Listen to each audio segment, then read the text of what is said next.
కవి అనేటటువంటి వారికి ఎన్నటికీ మరణం ఉండదు. ఒక కవి రాలిపోతే ఆయన ధృవతారగా ఆకాశంలో చేరి అనంత కాలాల వరకు కూడా వెలుగొందుతుంటాడని చెప్తున్నటువంటి సందర్భాలను అనేకంగా గమనించాం. ఒక రాజు మరణిస్తే కొన్ని రోజులే గుర్తుంటాడు, కానీ ఒక కవి మరణిస్తే ఎన్ని రోజులైనా ప్రజల గుండెల్లో నిలిచిపోతాడని చెప్పుకుంటాం. అట్లానే ఇవాళ 111వ సంవత్సరం కాళోజీ నారాయణరావు గారిది మనందరం ఇక్కడ నిర్వహించుకుంటూ ఉన్నామంటే వారు జీవించి ఉన్నటువంటి సమయంలో వారు పాటించినటువంటి ఉన్నత విలువలకు అది నిదర్శనంగా మనం భావించవచ్చు. అదేవిధంగా ఆయన ఎప్పుడు ప్రజల పక్షాన్ని నిలిచినప్పటికీ కొన్ని సందర్భాలలో గొప్ప గొప్ప వారి వల్ల కూడా మిస్టేక్స్ అవుతుంటాయి. ఒక సందర్భంలో కాళోజీ నారాయణరావు గారు, దాశరథి గారు ఇటువంటి మహానుభావులందరూ కూడా తెలంగాణ భాష మీద ఉన్నటువంటి అభిమానంతో మనం విశాలాంధ్రలో ఉంటే బాగుంటుందని ఆనాడు కూడా వాళ్ళు అనుకున్నారు. పాపం విశాలాంధ్ర అయ్యి ఆంధ్ర తెలంగాణ కలిసిన తర్వాత కరెక్ట్ సంవత్సరంన్నరకే వాళ్ళు రియలైజ్ అవుతారు ఏం జరిగింది అన్నది. రియలైజ్ అయ్యి ఎవరు అనుకున్నారు ఇట్లా అవుతుందని, 2.5 జిల్లాల భాషనే అధికార భాషగా చలామణి అవుతుందని ఎవరు అనుకున్నారని చెప్పి వారు బాధపడ్డటువంటి సందర్భాలు కూడా ఉన్నాయి. ఆ తర్వాత మళ్ళా ఎందుకు ఇట్లా జరగాలి, మన తెలంగాణ యాస ఎంత గొప్పది, ఎంత ప్రజలకు దగ్గరగా ఉండేటటువంటిది, దాన్ని కాపాడుకోవాల్సినటువంటి బాధ్యత ఏంది అని చెప్పి కూడా వారి జీవిత పర్యంతం కూడా మాట్లాడినటువంటి సందర్భాలని మనం గుర్తు తెచ్చుకోవాలి. ఎందుకు ఈ మాట చెప్తా ఉన్నా అంటే సమాజంలో పలు సందర్భాల్లో పలువురు వ్యక్తులకు సంబంధించి కూడా భావజాలాన్ని మార్చుకునేటటువంటి పరిస్థితులు వస్తాయి. అట్లనే అనేక సందర్భాల్లో ప్రజలు కోరుకునే దానికి కూడా మనం సమ్మతించి వారితో పాటు కలిసి నడవాల్సినటువంటి సందర్భాలు కూడా అనేకం వస్తుంటాయన్నటువంటి విషయాన్ని కూడా అందరం గుర్తుంచుకోవాలి. At the end of the day ఆ మనిషి జీవనం ముగిసిన తర్వాత అసలు ఈయన ప్రయాణం ఏంటిది, ఆ వ్యక్తి యొక్క ప్రయాణం ఏందన్న దాన్ని బట్టే చరిత్ర మనల్ని గుర్తుపెట్టుకుంటే తప్పితే ఇంకోటి కాదు. ఇవాళ కాళోజీ గారి గురించి మనం ఎప్పుడు ఆలోచన చేసినా, ఎప్పుడు అనుకున్నా కూడా మనం ఒకటే అనుకుంటాం, పుట్టుక నీది చావు నీది బతుకంతా దేశానిది అని ఆయన జయప్రకాష్ నారాయణ గారు చనిపోయినప్పుడు రాసింది. మనం తెలంగాణ ఉద్యమ సందర్భంలో పుట్టుక నీది చావు నీది బతుకంతా తెలంగాణది అని అన్వయించుకొని ఆయనతోని స్ఫూర్తి పొంది పనిచేసినటువంటి వాళ్ళమే అందరం ఇక్కడ ఉన్నటువంటి వాళ్ళం. అదేవిధంగా వేలాది మంది లక్షలాది మంది తెలంగాణ ప్రజలను కదిలించినటువంటి మహా గొప్ప కవి కాళోజీ నారాయణరావు గారు. మరి వారిని స్మరించుకోవడం అన్నది చాలా ఆనందంగా ఉంది. వారు పదే ఒక మాట చెప్పేవాళ్ళు, మన ప్రాంతేతరుడైతే ప్రాంతం హద్దుల వరకు తరిమికొడదాం, మన ప్రాంతం వాడు ద్రోహం చేస్తే ప్రాంతంలోనే బొంద పెడదామని చెప్పి ఆయన అనేక సందర్భాల్లో చెప్పారు. అంటే ఒక ఫైన్ డిస్టింక్షన్, జీవితంలో ఏదన్నా కఠినమైన నిర్ణయం తీసుకోవాల్సి వచ్చినప్పుడు ఎట్లా అయితే ఒక రేఖను, ఒక సరిహద్దును మారాలిటీకి ఇవతల పక్క అవతల పక్క అని ఆలోచన చేసుకోవాల్సి ఉంటుందో అవన్నీ కూడా చాలా నిగూఢంగా చెప్పినటువంటి వ్యక్తి కాళోజీ నారాయణరావు గారు. మరి ఇవాళ మనం అందరినీ కూడా తెలంగాణ జాగృతి నాయకులు కార్యకర్తలే కాకుండా తెలంగాణ ప్రజల్ని కూడా నిరంతరం స్ఫూర్తి నింపి, అదేవిధంగా సమాజంలో జరుగుతున్నటువంటి అన్యాయాన్ని ప్రశ్నించేటటువంటి తత్వాన్ని, ధైర్యాన్ని ఇచ్చినటువంటి వ్యక్తిగా కాళోజీ నారాయణరావు గారు మిగిలిపోతారు.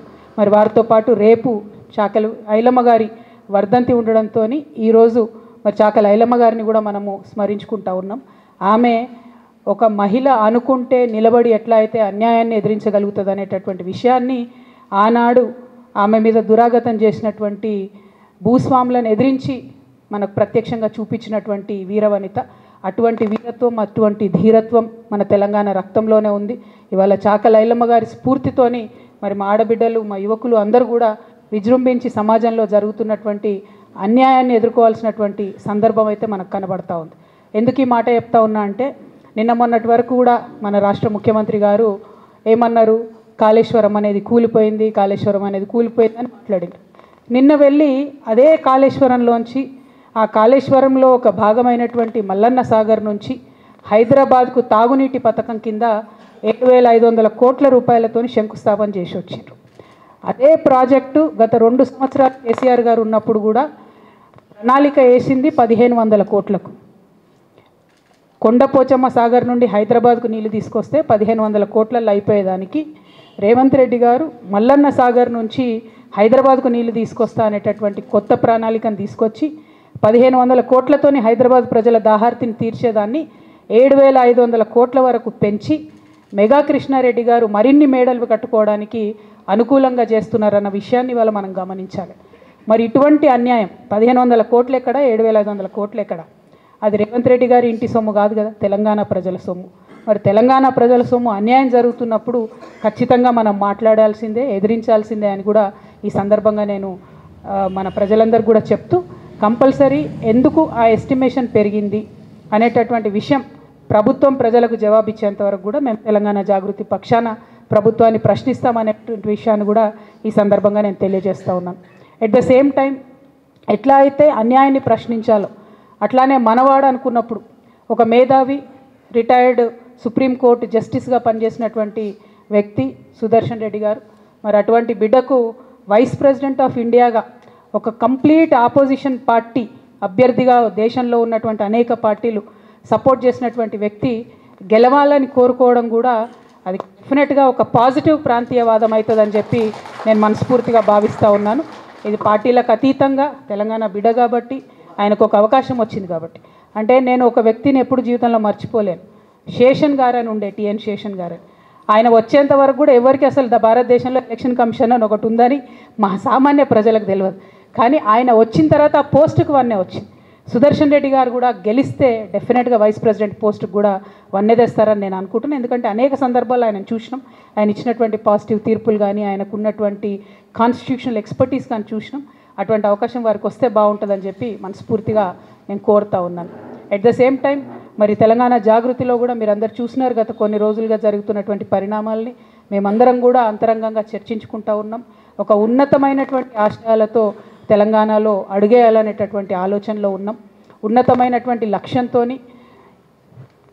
సాధించుకున్నటువంటి భౌగోళిక తెలంగాణని పరిపుష్టం చేయాలంటే సామాజిక తెలంగాణ సాధన కోసం తెలంగాణ చెమ్మన్ గారికి స్వాగతం. గౌరవనీయులు నవీనాచారి చెమ్మన్ గారికి ప్లేస్, ప్రముఖ కవి చెమ్మన్ గారికి స్వాగతం.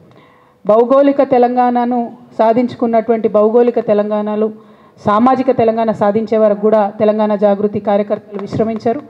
మరి తెలంగాణ సామాజిక తెలంగాణ సాధించాలంటే అన్ని వర్గాలకు సరైనటువంటి అవకాశం వచ్చే విధంగా, అన్ని వర్గాలకు సరైనటువంటి స్వేచ్ఛ వచ్చే విధంగా, అన్ని వర్గాలకు సమున్నతమైనటువంటి సంపద వచ్చే విధంగా తెలంగాణ జాగృతి కృషి చేస్తుందని ఈ సందర్భంగా తెలియజేస్తూ ఉన్నాను. ఎట్ ద సేమ్ టైం మరి సామాజిక తెలంగాణ సాధన కోసం ఎటువంటి మార్గాన్ని ఎంచుకోవాలనేటటువంటి ఆలోచన చేయడం కోసం మరి ఆనాడు కేసీఆర్ గారు చెప్పినటువంటి మార్గాన్ని కూడా తీసుకుంటాం. తెలంగాణ సాధన కోసం నేను బొంత పురుగునైనా ముద్దు పెట్టుకుంటాను కేసీఆర్ గారు చెప్పారు. సామాజిక తెలంగాణ తెలంగాణ జాగృతి నుండి మేము లెఫ్ట్ టు రైట్ ప్రతి ఒక్కరిని కలుస్తాం, మేధావులందరినీ కలుస్తాం, కవులు రచయితలందరినీ కలుస్తాం, వారి యొక్క ఒపీనియన్స్ తీసుకుంటాం. తెలంగాణలో కేసీఆర్ గారి హయాంలో జరిగినటువంటి మంచినంతటి కూడా మనం ఇంకా ఎట్లా తీసుకొని వెళ్ళగలుగుతాం, ఇంకా పరిపుష్టంగా ఎట్లా చేయగలుగుతాం, ఆనాడు చేయకుండా మిగిలిపోయినటువంటి కొన్ని పనులు ఎట్లా ఉన్నాయి, మళ్ళీ మూడోసారి కూర్చుంటే కేసీఆర్ గారు తప్పకుండా సామాజిక తెలంగాణ సాధనలో బలీయంగా కృషి చేసేవారని నేను నమ్ముతున్నాను.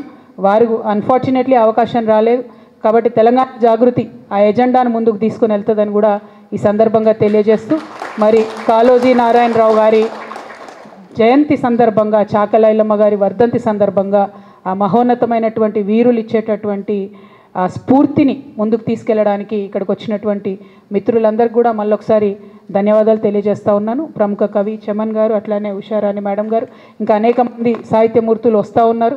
వీరందరి ఒపీనియన్స్ కూడా తీసుకుంటాం. అల్టిమేట్గా ఒక మంచి సమాజం, అందరికీ అవకాశాలు ఉండేటటువంటి సమాజాన్ని నిర్మించడం కోసం మా వంతు కృషి చేస్తామని ఈ సందర్భంగా తెలియజేస్తూ ఉన్నాను. Thank you. జై తెలంగాణ, జై తెలంగాణ.